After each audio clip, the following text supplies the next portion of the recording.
Put your flags up in the sky, in the sky. And wave them side to side, side to side. Show the world where you're from, show where you're from. Show the world we are one.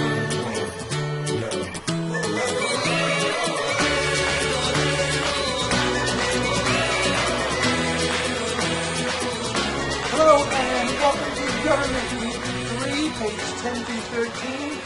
We've got some more court cases that we're going to get through, starting with Marbury versus Madison. Kind of a boring story, kind of a silly story about some guy who was named Marbury, who was promised a job by Madison, who was Secretary of State at the time, and then Madison, once he got elected, said, sorry, I'm not going to give it to you, broke his promise. And for some reason, Marbury thought he could sue him for it. And because of a Judiciary Act that was passed by Congress, he realized he could take it straight to the Supreme Court. I don't want to waste time with lower courts. Supreme Court's number one, so let's just go right to them, because they're the number one, the highest law of the land, the highest court of the land. And the Supreme Court looked at his case and said, you, sir, are silly. You can't sue someone because they broke a promise. But we're going to see anyways, because of this Judiciary Act, they decided, after seeing the case, that the Judiciary Act should be trash canned because the Constitution says that you can't go straight to the Supreme Court. You have to start at a lower court before you can bring it to the Supreme Court. And as a result, that act was thrown out. This established a precedent that the Supreme Court could overturn a law. They had seen cases before where they had clarified law, but this is the first time they outright threw out a law, because even though Congress passed it, they passed it as an act, not as an amendment. And only amendment can change the actual Constitution. Anything else that goes against the Constitution cannot be law. And this is the precedent that the Supreme Court said that we will throw out your laws if they go against the Constitution. And that power is called judicial review. And that's where we see, excuse me, that's what we see in a number of cases. Now, Miranda versus Arizona, they didn't throw out a law, but they ended up throwing out a court's decision. Ernesto Miranda, in 1966, was arrested and charged with rape. And he was sentenced to jail for it because they had got a confession out of him. Well, Miranda sued because he said that the confession was illegally gained. That means that they just forced it out of him, and that he didn't know of his rights, and he was just scared. He was just going to tell them anything just to get out of the situation, and that confession should not be accepted. And this went to the Supreme Court, and they based their decision upon hearing it off of 3 amendments. The 5th Amendment, which protects the rights of the accused. The 6th Amendment, which means everyone has the right to a fair trial. And the 14th Amendment, which is everyone deserves due process and equal protection under the law. All of this combined said that Ernesto Miranda should not have been arrested, and his confession cannot be accepted because he was not aware of his rights. After this decision, all police officers, when they arrest someone, they have to read someone their rights. You know, that you have the right to remain silent, you have the right to a lawyer, anything you say can be used against you. If you don't say that, those are your rights, those are your Miranda rights. If a police officer doesn't say that, anything you say can't be used against you, and the whole court case, if you go to trial, will just be thrown out. Because he argued that he was not informed of his rights, and if he doesn't know about his rights, that's the same thing as not having them to begin with. So based on the 5th, 6th, and 14th Amendment, they decided that, oh, well, his rights, if he doesn't know them, that's the same as not having them. So police officers have to inform you of your rights when they arrest you. Regents of the University of California versus Bakke, 1978. This court case has to do with the extremely controversial topic of affirmative action. Affirmative action is the term used to, it's an effort to counteract. That means try to reverse the effects of past racial discrimination and gender discrimination.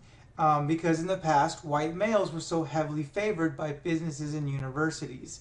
It's not necessarily fighting current racism. It's not necessarily punishing people for being racist, so much as just trying to help end the long-term effects, try to fight the long-term effects of past racism.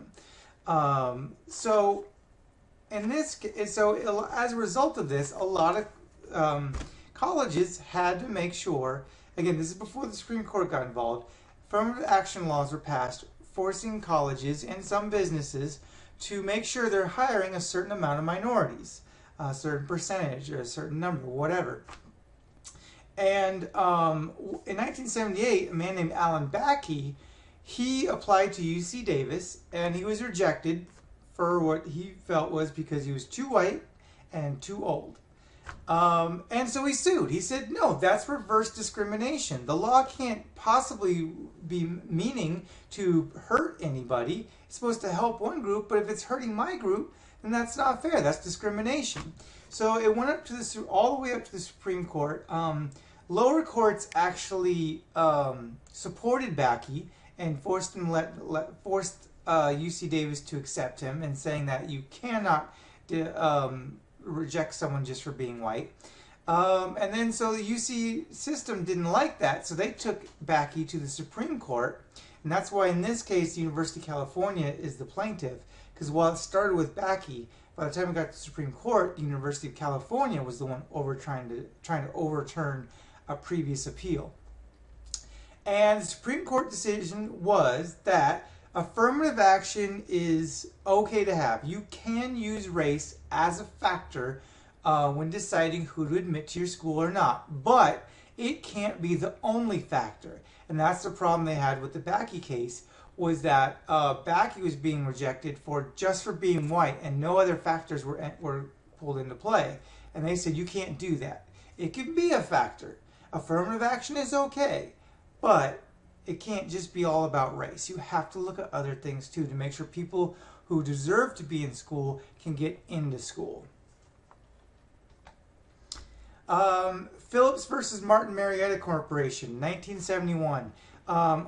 A corporation told Ida Phillips that she they would not hire her because she was a mother, and they felt like, well, because she's a mother, her energy and her focus is gonna be on the kids, and she won't be a very good employee, so we're not gonna hire you. This policy was not fair because it affected women but not men. And again, the policy was in place because they felt that women who have children just aren't going to be able to focus on their work, not as well as a man would. Even if the man has kids, doesn't matter. The men are assumed to be able to control themselves, and the women will be just focused on the children even when they're at work. That was their opinion, and that's why they rejected her. So that's what made it discriminatory, because it only affected women and not men, even though they have kids too.